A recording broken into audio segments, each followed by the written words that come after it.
Late subway car. You're just looking at your phone. Then, that itch on the back of your neck. Somebody staring. You don't see them. You just know it, so you turn around. And somebody was. Yeah. Happened to you, right?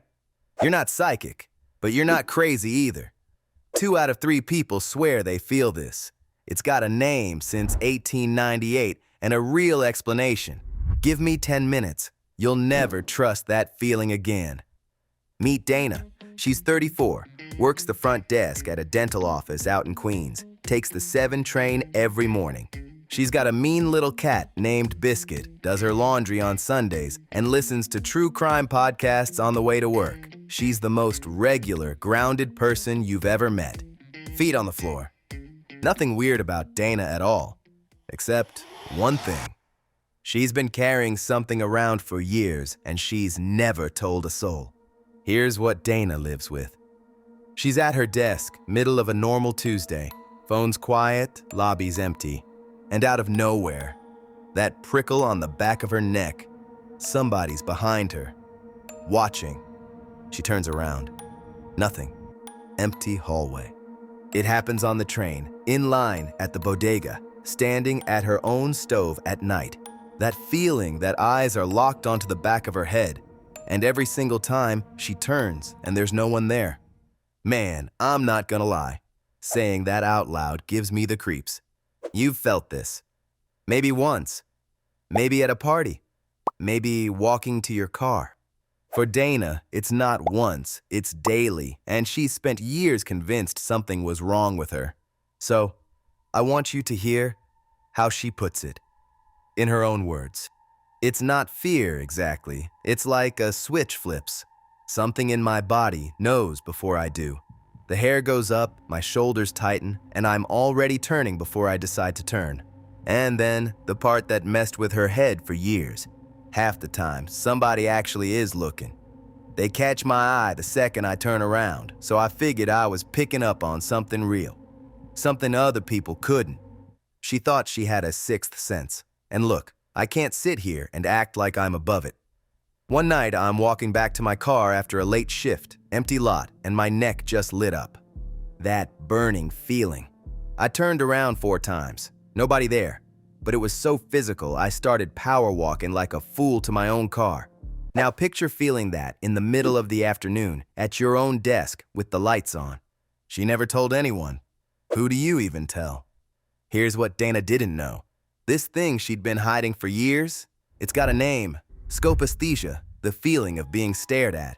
And it's not new. A psychologist named Edward Titchener wrote it up back in 1898, over 120 years ago, in a journal called Science. Yeah, they were already studying this before cars had seatbelts. Titchener noticed his own students swore they could feel a stare on the back of their necks. Some even thought they could make someone turn around just by glaring at them. So this isn't some rare glitch in one woman in Queens. It's one of the most common feelings humans report having. Dana wasn't broken. She was just human, like the rest of us. The real question is the one Titchener actually asked. Not what it is, why it happens. So how rare is Dana, really? When researchers actually surveyed people across the US and Europe, somewhere between 2/3 and almost everybody said, yeah, they've felt it too. Some surveys put it past 90%. 90%.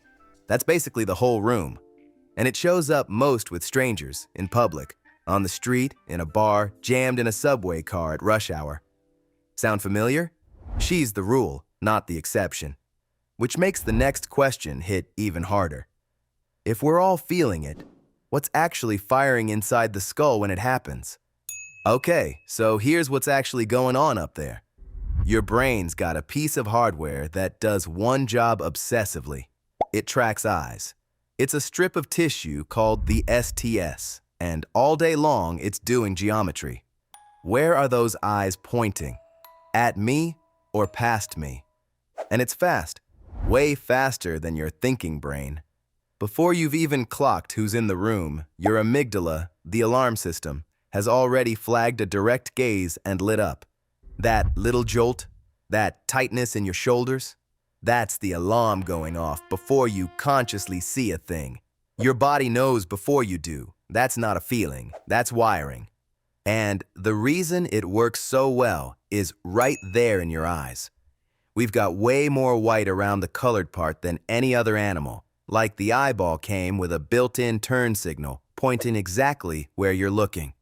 So from across a train car, your side vision can lock onto a stranger's gaze, and you don't even know it happened. But that's when you can sort of see them. Dana feels it from behind. Eyes she can't possibly see. So what's firing then? Now Dana's got the cranked up version every day, all day. But you've got the demo, the free trial. It's the back of a quiet bus, and you feel someone's eyes, and you glance up. And yeah, somebody looks away real quick. It's standing in an elevator, that prickle, and the guy behind you is definitely staring at the back of your head. It's a near-empty cafe, and you swear the person 2 tables over keeps clocking you. Same exact circuit as Dana, same alarm. Yours just doesn't get stuck in the on position. Your brain runs the same software. You just don't get the daily notifications. And every so often, you turn around and catch someone looking. That's all your brain needs. One hit to lock in the belief and keep the whole thing running, because here's where it gets sneaky. So try this. Next time you're somewhere with people behind you, train, coffee shop, lecture hall, and that prickle hits. Don't fight it. Turn around, fast. Now watch what actually happens. Odds are, somebody's eyes snap right to yours. Feels like you caught him red-handed, right? Like you knew. But run it back in slow motion. You whipped your head around. Sudden movement. And we are wired to lock onto sudden movement in the corner of our eye. Survival stuff. So you didn't catch them staring. You made them look. Your sudden turn is the thing that yanked their eyes over to you. Yeah, you basically directed the whole scene and didn't even know it. And then your brain does the sneaky part. It flips the order. Files it as, they were already watching me. You become the proof of your own hunch. So, what does somebody like Dana actually teach us? She's not psychic. She just got the same exact hardware, the gaze detector, stuck at max volume. It's the core signature of social anxiety. Same alarm, just screaming all day. Which changes how you read a room. That quiet guy who won't make eye contact on the elevator, his alarm might be screaming while he just white knuckles through it. Different brains, different volumes. Dana spent years thinking she was the broken one. She wasn't. She just got dealt a louder version of the thing we all carry. So that feeling, the one that's been dressed up as a sixth sense your whole life, it was never a sixth sense. It's a 200,000-year-old alarm, reading shadows and movement and odds, and handing you a verdict before you ever asked for one. And here's what messes with me. Your brain did all that math in the dark, then walked up and told you someone's watching, like it was a fact, not a guess, a fact. So, how much of what you call a gut feeling is your brain doing the same trick, quietly running the numbers, then selling you the answer as instinct? Dana's not the strange one. None of us are. We're all just walking around trusting a narrator that's been making confident guesses since before we had words for any of it. Makes you wonder what else it's been calling a fact. This is exactly what your brain does all day without telling you. I got obsessed with these glitches, ended up writing 18 of them down in this thing I put together called the Brain Glitch Manual. Links in the description if you want to go deeper. But Dana's case still isn't solved. We know what she feels. We just don't know why. So what else is your brain dressing up as fact? That ache when you miss someone feels like it's about them. It's not. It's a whole other glitch. I pulled it apart in the next one. Go see what missing someone is really made of.